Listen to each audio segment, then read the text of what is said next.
안녕하세요. 이번 시간에는 생산 운영 관리 소개라는 제목으로 생산 운영 관리와 관련된 여러 가지 기본적인 내용들을 공부해 보도록 하겠습니다. 먼저 이제 오늘 공부할 내용들을 목차에서 살펴보면 다음과 같습니다. 생산 운영 관리란 무엇인가에 대한 기본적인 내용들을 좀 이해할 거고요. 거기에 이제 공급 사슬이라고 하는 개념이 나오거든요. 공급 사슬은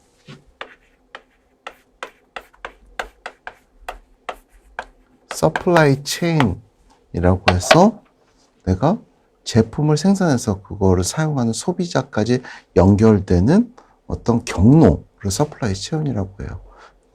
물건을 갖다가 원자재를 구입해서 내가 그걸 만들어서 고객에게 전달하는 데까지.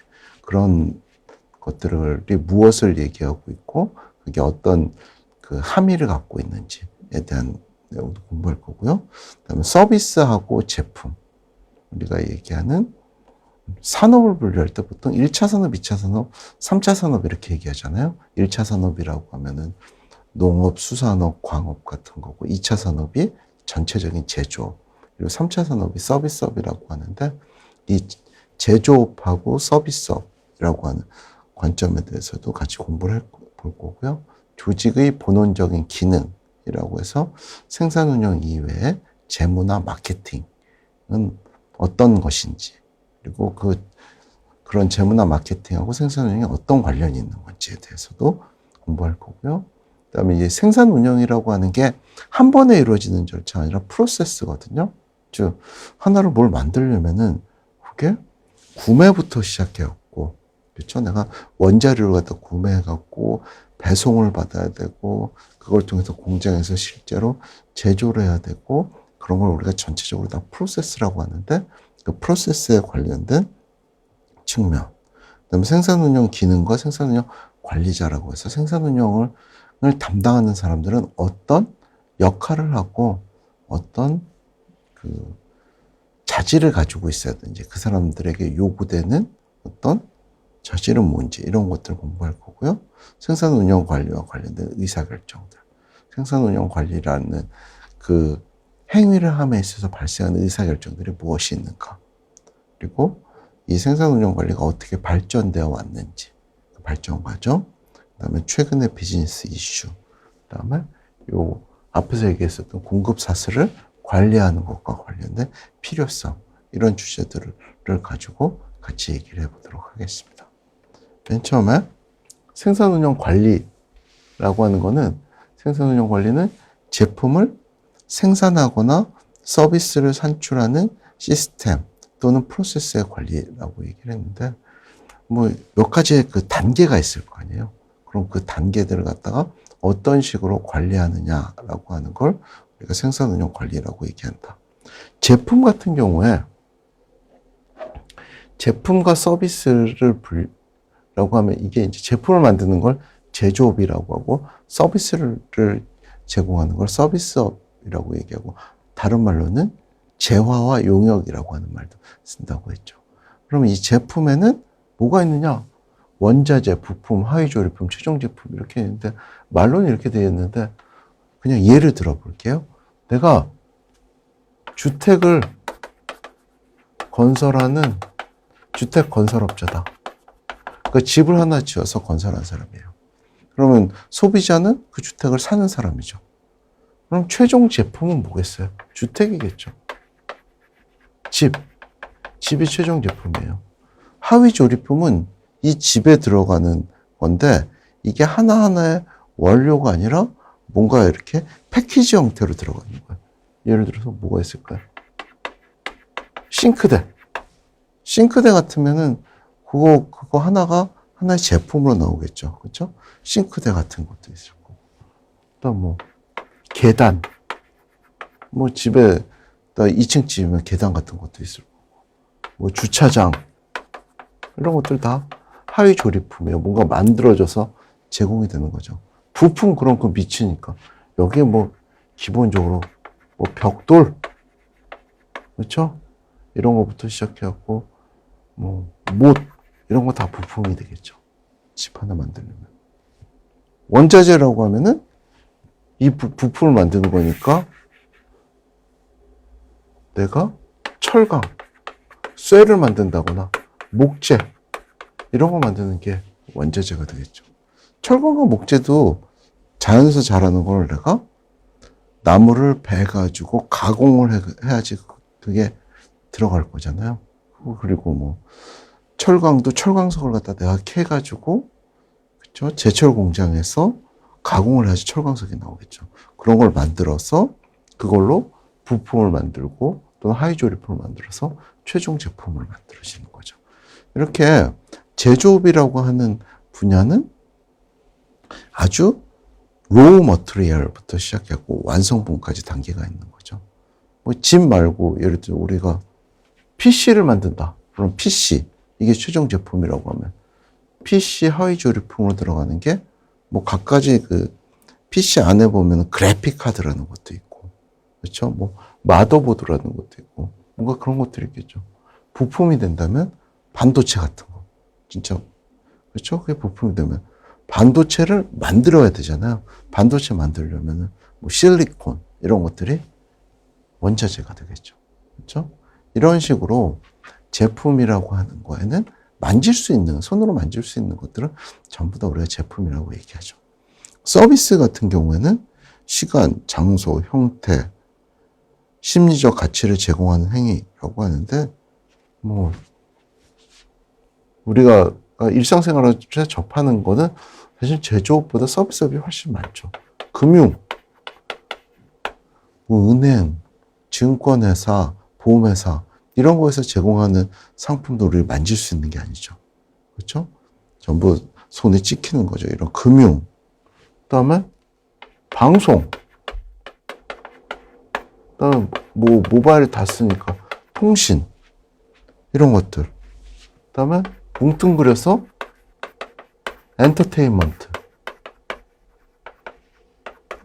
이게 뭐 음악, 영화, 공연 이런 것들 다 포함되죠. 음반 산업 이런 거 다 그 서비스업에 들어갑니다.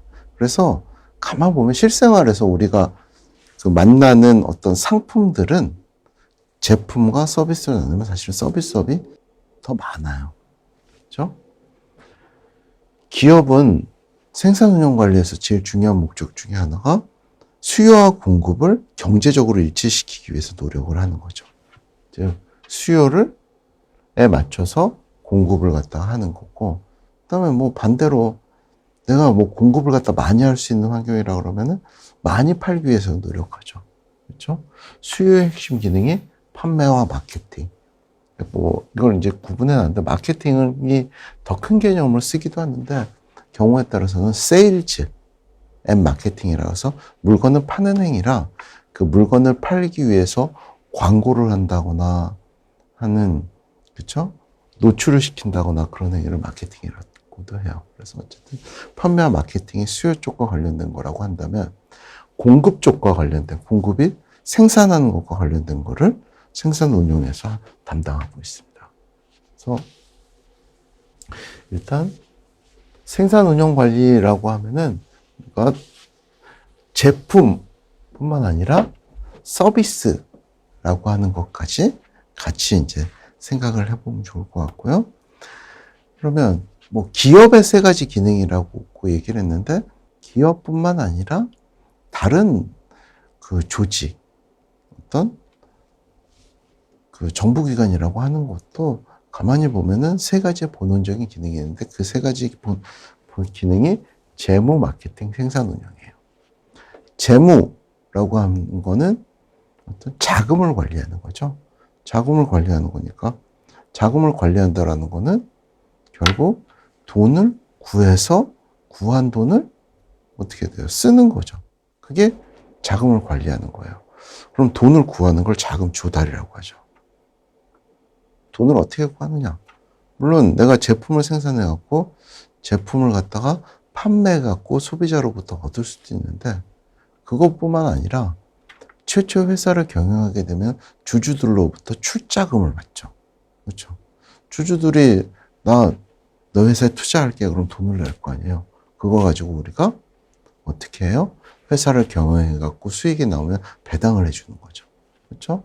그런 자금 조달이 있고, 그게 안 되면은 내가 은행에서 돈을 빌릴 수도 있죠. 공장을 지어야 돼. 그리고 공장을 지어야 되니까 시설 자금이 필요해. 그럼 은행에서 대출을 받을 수도 있고, 아니면 채권을 발행하죠. 이런 걸 우리가 자금 조달이라고 해요. 그렇죠? 그다음에 조달된 자금을 가지고 이걸 어떻게 쓸 것인가를 결정하는 걸 예산 수립이라고 하죠. 그렇죠? 그럼 예산을 갖다가 수립을 갖다가 해가지고 앞으로 뭐 1년 동안 예산을 어떻게 쓰겠다. 그다음에 그거를 뭐 월별로는 어떻게 집행하겠다 이런 거를 갖다가 관리하고, 투자 분석이라고 하는 거는 기업이 경영 활동을 하게 되면 내가 투자를 해야 되죠. 아까 얘기했었던 것처럼 공장을 갖다 새로 짓는 경우도 있을 거고, 아니면 본사를 갖다 새로 짓는 경우도 있을 거고, 신제품 개발을 하기 위해서 R&D를 하는 경우도 있을 거고, 아니면 내가 어떤 회사를 합병하는 경우도 있을 거예요. 이런 게 다 내가 하는 투자 활동이에요. 그러면 그 투자 활동 중에서 어떤 걸 하는 게 좋을 거냐? 그 대안들이 많잖아요. 내가 지금 방금 얘기한 4가지 중에 무엇이 우리 회사의 향후 어떤 지속적인 그 발전을 위해서 좋은 거냐라고 하는 걸 갖다가 의사결정도 해야 되고, 이런 것들이 투자 분석이고, 자금을 할당하는 거는 아까 얘기했었던 것처럼 예산을 갖다 수립하게 되면은 그 예산에 따라서 자금을 갖다 배분하게 되거든요. 이런 것들을 재무라고 하는 기능에서 담당하는 거죠. 마케팅이라고 하는 거는 소비자의 요구를 파악하고 평가해서 제품 및 서비스를 판매하고 촉진한다.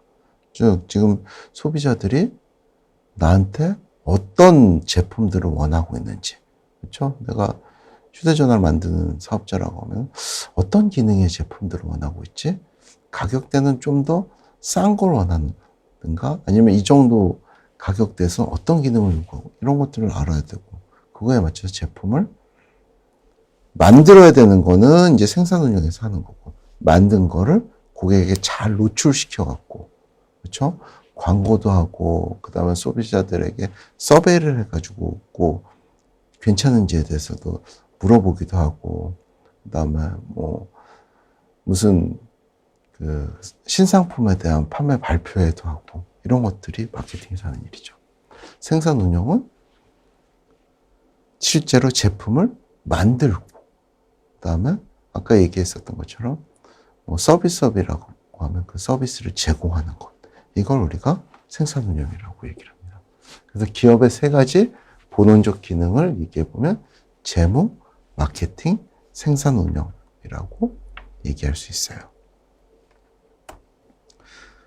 그다음에 우리가 또 이해해야 될 개념이 공급 사슬이라고 하는 거거든요. 서플라이 체인이라고 하는 건데, 이 서플라이 체인은 제품 생산 및 서비스 산출과 관련된 조직의 연쇄적인 어떤 프로세스 또는 그 조직들을 갖다가 늘어놓은 것 갖다가 공급 사슬이라고 하는데, 보통 이제 5개로 얘기하면 생산자가 있으면 내가 만드는 사람이라고 하면 이걸 갖다 직접 공급하는 사람, 이 생산자에게 필요한 원료를 주는 사람이 직접 공급자고, 이 사람이 실제로 물건을 팔기 위해서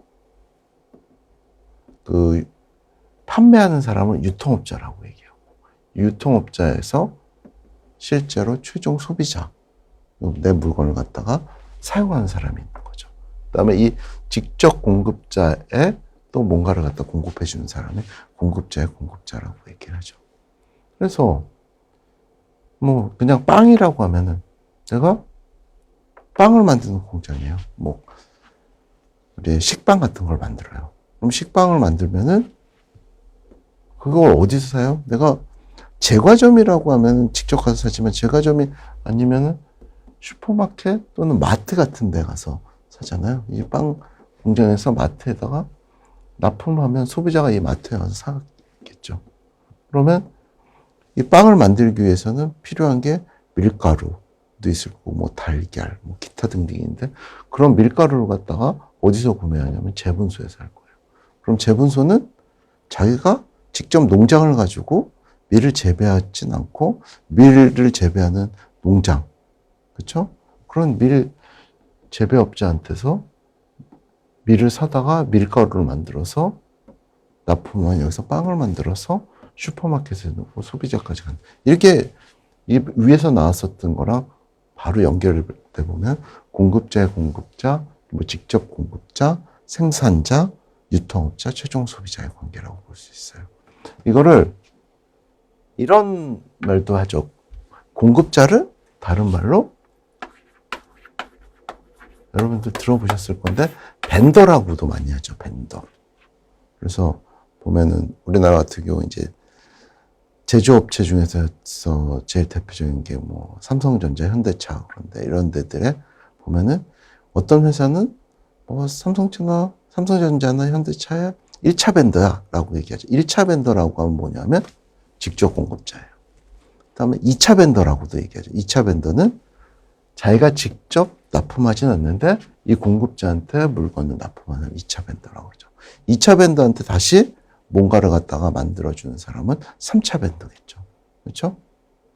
그래서 이렇게 생산자부터 시작해서 맨 앞에서 나한테 제공하는 물건들의 이런 체인들을 쭉 만들어 오면 그게 공급 사슬, 서플라이 체인이라고 얘기하고요. 이 서플라이 체인을 관리하는 게 굉장히 중요해요. 왜냐하면 이 중에 어디 하나에서만이라도 문제가 생기면 어떻게 돼요? 그렇죠? 그게 내 제품에 큰 차질이 발생하는 거죠. 대표적으로 이제 전 세계적으로 봤을 때 저게 영향을 많이 미치는 게 어디가 있냐면은 중동이에요, 중동. 보면은 중동에 보면은 호르무즈 해협이라고 하는 데가 있어요. 그러면 우리나라 같은 경우에는 호르무즈 해협이라는 데, 중동 뭐 사우디아라비아, 쿠웨이트 이런 데서부터 원유하고 천연가스를 많이 수입하다 보기 때문에 그런 데서 이제 유조선이라든가 또는 가스 탱크선 같은 것들이 우리나라로 오거든요. 근데 거기에가 중동 지역이 이스라엘이나 이란이나 뭐 이라크나 관련돼 가지고 시리아나 해갖고 내전도 많고 국가 간의 분쟁이 있다 보니까 그 해당되는 길목에서 전쟁이라든가 국지전이 발생되게 되면 공급 차질이 발생하죠. 그러면은 지금 뭐 당장 유조선에 따라서 원유 공급이 차질 발생되면은 난방뿐만 아니라 뭐 자동차, 그다음에 공장의 화력 발전까지 영향을 더 크게 받게 되겠죠. 그래서 원유 가격도 올라가고 결국 공급 사슬이라고 하는 거의 관리에는 내가 안정적으로 재료를 공급받는 것을 관리하는 것이 필요하고 또 하나는 고객에게 내가 물건을 팔아야 되는데 거기에서 차질이 발생하게 되면은 내 물건을 고객이 못 받게 되겠죠. 그럼 당장 판매가 줄어들고 매출에 차질이 되기 때문에 이 공급사슬 관리를 어떻게 하느냐라는 게 생산운용관리에서는 굉장히 중요한 주제예요. 그렇죠? 그래서 누구에게 내가 물건 또는 재료를 갖다가 사는지 그걸 언제 받아야 되는지 어떤 사람에게 어떤 경로로 물건을 팔아야 되는지 이런 것들이 주제다라고 기억하면 될 것 같습니다. 그다음에 이 생산운영 관리와 관련돼서 알아야 되는 게 요 투입 프로세스 산출이라는 건데 투입이 영어로는 인풋이고요. 산출이 아웃풋이에요. 프로세스는 뭐 이거니까. 그래서 이걸 합쳐서 IPO라고도 얘기해요. 인풋 프로세스 아웃풋. 이렇게도 얘기하거든요. 인풋 프로세스 아웃풋이라고 하는 거는 이런 거예요. 내가 뭐를 갖다가 만든다 또는 어떤 서비스를 갖다가 제공하려고 하면 투입되는 게 뭐 토지, 노동, 자본, 정보 등 해갖고 여러 가지 원료가 필요하죠. 그렇죠? 이런 것들을 가지고 내가 뭔가 가공을 하는 거죠. 그렇죠? 그래서 원하는 모양의 상품이나 프로세서로 만들어주는 거예요. 그렇죠? 이게 그 투입 프로세스 산출의 관계인데 생산 운영이 하는 일의 많은 부분이 여기죠. 이 전환 프로세스. 예를 들어서 어떤 공장에서 작업을 한다. 여러분들 뭐 많이 봤었던 것처럼 컴퓨터 회사다. 그럼 컴퓨터 회사 같은 경우에 이렇게 요즘에 많이 자동화되어 있죠. 부품들이 자동으로 이제 컨베이어 벨트로부터 쭉 가가지고 그걸 갖다가 일부는 자동으로 만들어지고 일부는 좀 사람 손이 좀 들어가기도 하고 쭉 만들어지는 과정. 그게 하나의 프로세스인 거예요. 원료들이 들어오면 제품이 만들어지는 프로세스. 근데 이걸 갖다가 하는 과정에서 계속해서 측정과 피드백을 해준다라고 하는데 이 측정이라고 하는 게 예를 들어서 어떤 오류 또는 불량 제품에 불량품이 나오게 되면 그거 새로 만들어야 되잖아요. 그러니까 계속 측정을 하는 거죠. 마지막 산출 단계에서 어디가 잘못된 게 없는지. 그게 여기서만 있는 게 아니라 중간중간 과정에서 다 있는 거죠. 한 원자료로부터 하나가 끝날 때마다 왜 불량품이 나오면 그 불량품 가지고 만들면은 뒤에 부분이 다 작업이 그 필요 없는 불필요한 작업을 하게 되는 거니까 중간중간 과정마다 측정을 하고 그렇죠? 피드백을 해주게 됩니다. 제대로 만들어지고 있는지 그런 것들이 이 프로세스의 과정에서 만들어지는 거고요. 이걸 갖다가 좀 뭐가 있을까라고 해서 좀 펼쳐놔 본 거예요. 도대체 인풋으로 들어갈 수 있는 게 뭘까? 토지. 공장을 세우면은 거기에 토지가 있어야 되는 거죠. 인력. 내가 임직원을 고용해야 되는 거니까. 그렇죠? 그다음에 자본. 회사를 갖다가 만들어가지고 물건을 만들려면 기계도 사야 되고 뭐도 해야 되고 그러니까 자본이 필요한 거죠. 그다음에 물건을 만들려면은 그 물건을 만드는데 필요한 원자재가 필요하죠. 뭐 수자원, 금속, 목재. 그다음에 장비가 필요하겠죠. 제조업 같은 걸 하게 되면 기계, 컴퓨터. 그다음에 시설 같은 것들. 그다음에 뭐 에너지. 기본적으로 전기가 있어야 될 거고.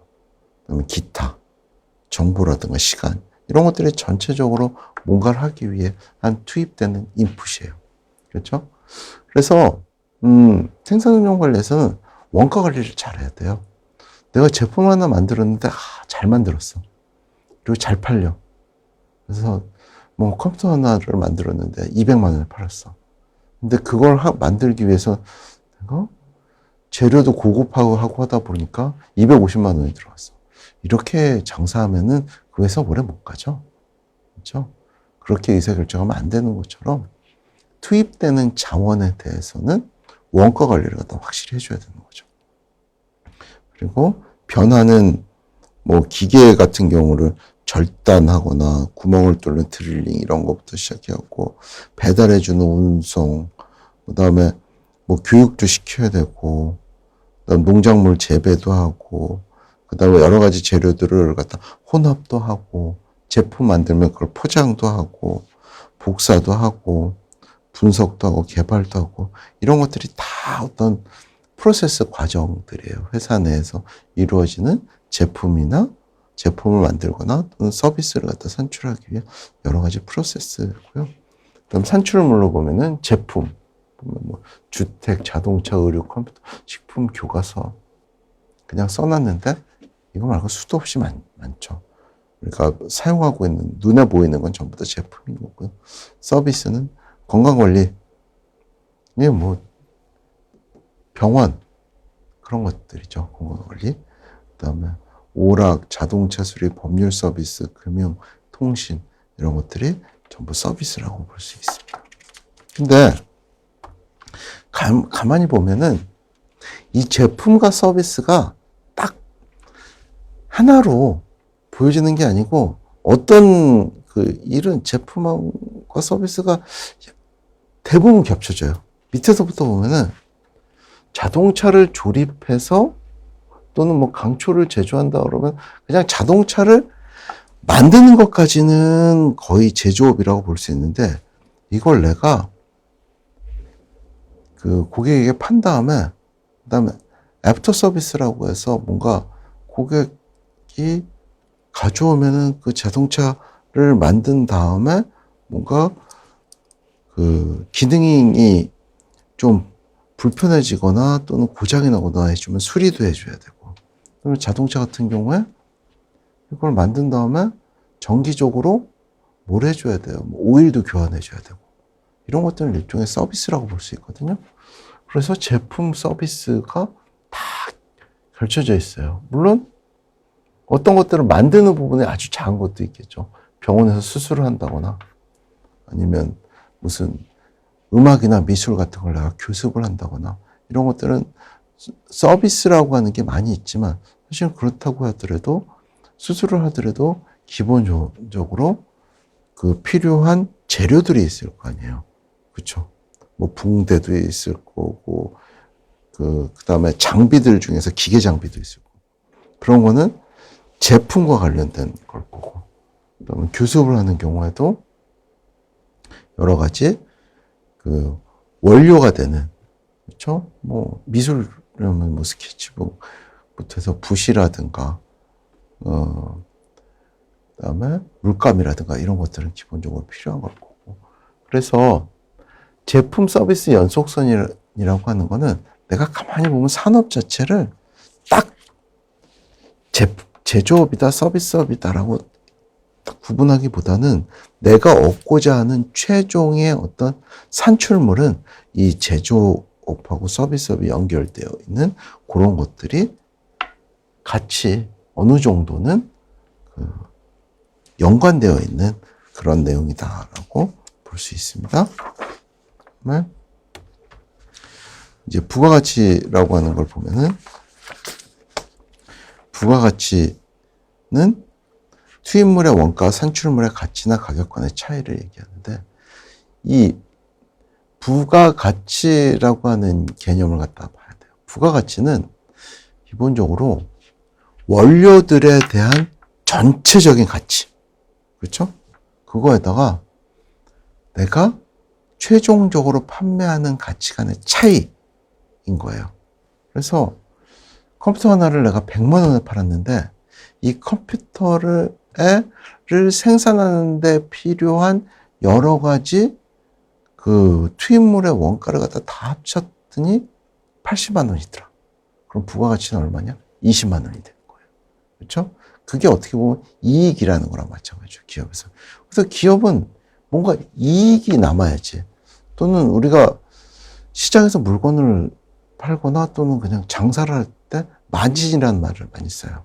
그 마진이라고 할 게 내가 사왔던 가격보다는 뭔가 판매가가 비싸야 되는 거죠. 그걸 우리가 마진이라고 얘기하는 거죠. 그래서 이 부가가치라고 하는 거는 그렇게 측정을 하고, 이걸 영리조직, 우리가 얘기하는 보통의 기업 같은 경우에는 소비자가 지불할 의사가 있는 가격이 산출물의 가치가 되는 거고요. 비영리 조직 같은 경우에는 사회에 대한 기여도로 평가를 할 수 있는 거죠. 그러면 내가 도로를 하나 만들었다. 물론 뭐 톨게이트비 내는 고속도로 말고 그냥 도로를 만들었다. 그럼 그 도로의 가치라고 하는 거는 그 새로운 도로가 깔림으로 인해서 사용하는 사람들이 얻을 수 있는 그런 내가 얻을 수 있는 만족도, 효용, 이런 것들이라고 볼 수 있는 거죠. 그렇죠? 제품의 생산하고 서비스의 산출이라고 하는 걸 갖다가 몇 가지 특징에 따라서 비교를 해봤어요. 산출물, 제품, 일단 만들어지는 결과물을 보면은 제품은 유형이고 서비스는 무형인 거죠. 이렇게 구분을 하죠. 그렇죠? 손에 만져질 수 있는 거냐, 만져질 수 없는 거냐. 그다음에 고객의 접촉 정도라고 보면은 제품 같은 경우는 낮죠. 즉 내가 물건을 만드는 사람이에요. 생산직 근로자인데 생산직 근로자가 고객을 갖다 직접 만날 일은 별로 없죠. 그렇죠? 그런데 내가 금융회사, 은행에 있는 창구에 있는 텔러라고 하면은 이 이 사람은 항상 고객을 만나죠. 그렇죠. 그래서 그 고객 접촉도라는 게 물건을 만드는 사람하고 서비스를 제공하는 사람들 중에서 서비스를 제공하는 사람이 직접 고객하고 만나는 가능성이 더 높은 거고, 노동 집약도라고 하는 것들을 보면은 이제 제품은 낮고 서비스는 높다라고 하는 거는 이제 제품을 만드는 과정에서는 노동도 있지만 뭐 자본이나 기술에 의해서 많이 자동화가 되어 있죠. 근데 서비스 같은 경우는 내가 직접 노동을 갖다 제공해야 되는 거니까 노동 집약도가 높다라고 얘기하는 거고, 투입물의 균질성, 재료 같은 게 제품 같은 경우는 굉장히 높죠. 원자재가 딱 표준화되어 있는데 서비스는 그게 상대적으로 낮은 거고요. 생산성을 측정하기가 제품은 용이한 반면에 서비스는 어렵다. 생산성을 측정한다라고 하는 거는 이런 거죠. 제품 같은 경우에는 자, 한 달 동안에 몇 개 만들었어. 그럼 그냥 딱 측정하면 돼요. 근데 서비스 같은 경우는 사실 좀 어려운 게 왜 그러냐면은 예술가다. 그러면 한 사람은 그림을 갖다가 한 달에 한 점 그리는 사람도 있고, 어떤 사람은 그림을 한 달에 30점을 그리는데, 그럼 생산성은 한 달에 30점 그리는 사람이 높으냐? 안 그런 거죠. 왜? 난이도가 다르잖아요. 저 예술가라고 하는데 한 사람은 뭐 굉장히 큰 그림이고 뭐 채색도 많이 들어가야 되고, 그래서 뭐 부가가치 굉장히 비싼 게 팔리는 그림을 그리는 화가도 있을 거고, 그렇지도 않은 생산성이라는 게 단순히 몇 개를 만드는가로 측정이 안 되는 거죠. 그게 어떤 생산성 측정에 용이한 어려움이 있고요. 고객의 전달 이전의 수정 기회라고 하면은 제품 같은 경우는 만들다가 보면 중간에 부품 단계에서 계속 잘못이 발생해서 불량이 나오면 고칠 수 있는 기회가 많잖아요. 뭐 자동차 같은 경우에도 다 만들어 놨는데 뭐 물건이 전달되면 이제 리콜이라는 걸 하기도 하는데, 리콜이라고 하는 게 고객에게 전달되기 전이라도 뭐 배송 전 또는 무슨 이걸 자동차 판매장에 있다라고 하면 그걸 다시 리콜할 수 있잖아요. 근데 서비스 같은 경우 내가 예를 들어서 음악 감상을 하고 있다. 공연을 갔다. 그럼 공연을 듣고 있는 사람한테 실수를 했다라고 해서 그걸 다시 할 수는 없잖아요. 그렇죠? 그래서 서비스 같은 경우에는 고객에 전달 이전에 수정 기회가 낮다.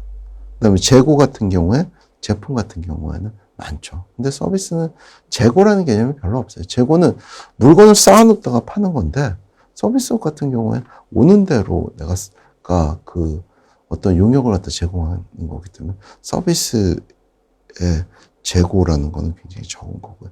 임금 격차도 제품을 만드는 제조업 같은 경우는 임금 격차가 그렇게 높지 않죠.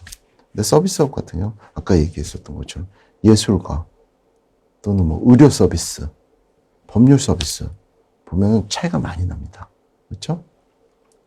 특허 같은 경우에 제품 같은 경우는 특허를 갖다가 일반적으로 등록하죠. 내가 물건 하나 만들면 얘를 다 뭐 특허 의저항, 뭐 실용 신안, 뭐 이래갖고 디자인까지 해갖고 다 이걸 갖다 나만 만들 수 있게 그 등록을 하거든요. 근데 서비스는 그럴 수가 없죠. 내가 제공하는 서비스가 무엇이 특별히 차별화됐는가라고 하는 걸 갖다가 명확하게 규명하거나 또는 그 내용을 갖다가 기술할 수 있지 않은 한 특허로 등록하기는 어렵죠. 어떻게 되는 거예요? 이거는 그 사람이 가지고 있는 서비스를 제공하는 사람이 가지고 있는 능력이 뭐가 돼요? 평판이 되는 거죠. 그렇죠? 평판이 되는 거지 특허를 등록하는 건 아니죠. 그래서 내가 평판이 높아지면은 나의 서비스를 찾는 사람들이 많아지게 되고, 그게 이 사람이 가지게 되는 어떤 경쟁력이 되는 거죠. 그렇죠?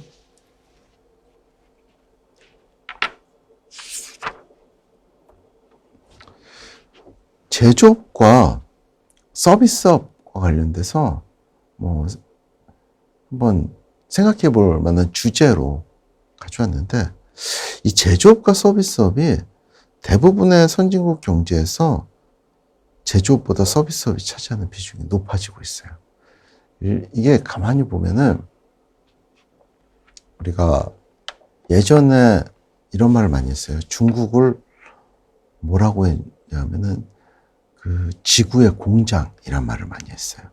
예전에는 뭐 여러 국가들이 자체적으로 물건들을 많이 만들었어요. 여러 가지 그 상품들을 만들었는데 어느 순간 이제 한 1980년대, 90년대부터 해갖고 중국으로 제조업들이 많이 이제 가게 됐죠. 그래서 저비용, 낮은 임금 이런 거를 통해서 대량 생산을 하게 되니까 제조업이 많이 옮겨가게 되는 거예요. 이제 중국도 점점 임금이 높아지기 시작하면서 점점 더 임금이 낮은 국가로 제조업이 이동을 하고 있죠. 공장들이. 그러다 보니까 선진국 경제에서는 제조업보다 서비스업이 차지하는 비중이 높아져요. 그 이유가 두 가지인데 방금 얘기했었던 게 이 임금 수준이 낮은 국가로 아웃소싱이고 또 하나는 제조업 자체가 생산성이 높아지는 거예요. 자동화가 많이 되는 거죠. 예전에는 뭐 자동차 하나 만드는데 사람들의 수작업이 많이 들어갔다라고 하면 지금은 거의 다 자동화되었기 때문에 맨 마지막에 실제로 검수하는 사람들 아니면 생산 공정에 투입이 많이 안 된다는 거죠. 이런 것처럼 점차적으로 생산성이 향상되면서 적은 인력으로 제조가 가능해지다 보니까 제조업에 종사하는 인구가 상대적으로 서비스업에 종사하는 인구보다 적어지게 되고 그러면 그런 사람들이 서비스업에 많이 종사하게 되는 거죠. 근데 제조업의 일자리가 감소되는 게 서비스업으로도 파급이 되고 있어요. 제조 부분의 일자리가 하나 감소되면은 서비스 부분의 일자리는 보통 4개가 감소된다고 얘기를 해요. 그건 뭐냐면은 제조업 근로자들이 실제로 임금을 받아서 소비를 하게 되잖아요. 그러면 제조업 근로자들이 소비를 하게 되면은 뭐 식당도 가게 되고, 그렇죠? 유통업체도 가게 되고, 극장도 가게 되고. 그러면 그런 서비스업이 활성화가 되는데 제조업 자체가 자꾸 줄어들게 되면은 그런 관련돼서 서비스업도 점차 위축이 되는 거거든요. 그게 뭐 우리 잘 알고 있는 것처럼 미국 같은 경우에는 러스트벨트라고 하는 데가 있어요. 미국이 과거에는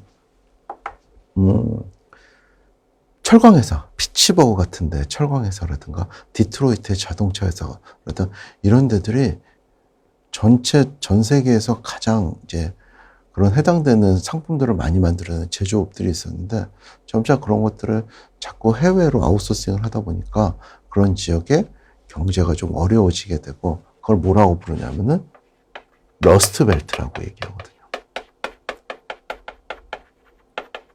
그래서 미국의 제조업이 점차 위축되고 그러면서 소득 수준이 낮아지면서 해당되는 지역에서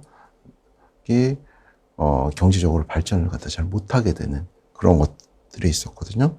그래서 어떤 일이 벌어지냐면은 미국 내에 제조업을 갖다 재유치하겠다라고 했고 그거를 리쇼어링이라고 하거든요. 이런 게 발생했죠.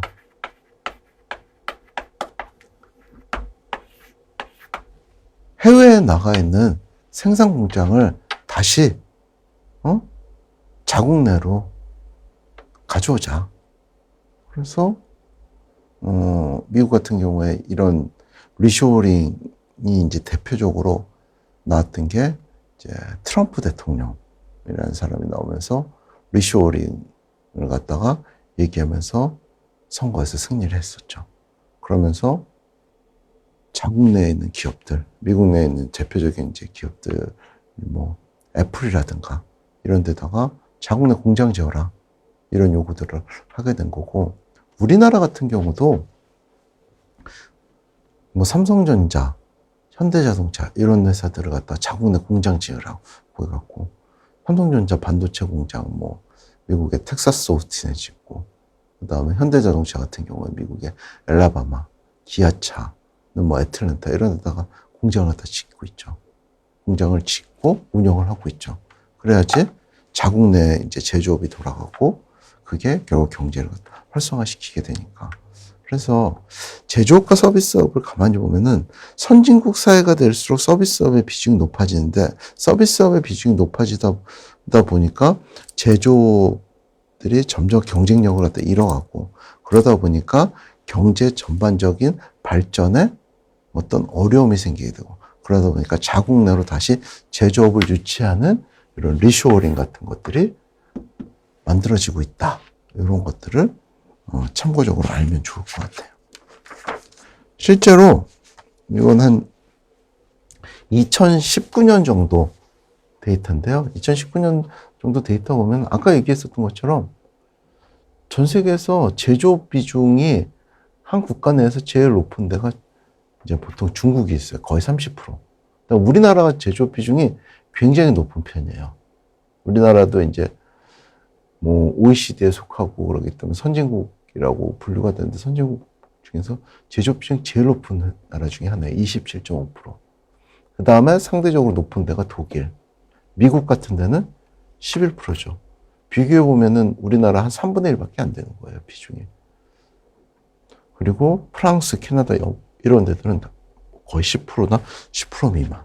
그래서 이 제조업이 가지고 있는 중요성 때문에 각 국가들이 어떻게 하면은 자체적인 기술력으로 제조업을 갖다 다시 확보할 수 있느냐라고 하는 부분에 대해서 관심을 가지고 있고 그런 것들이 국가별로 중요하게 생각하고 있는 부분이다라고 기억하면 좋을 것 같습니다.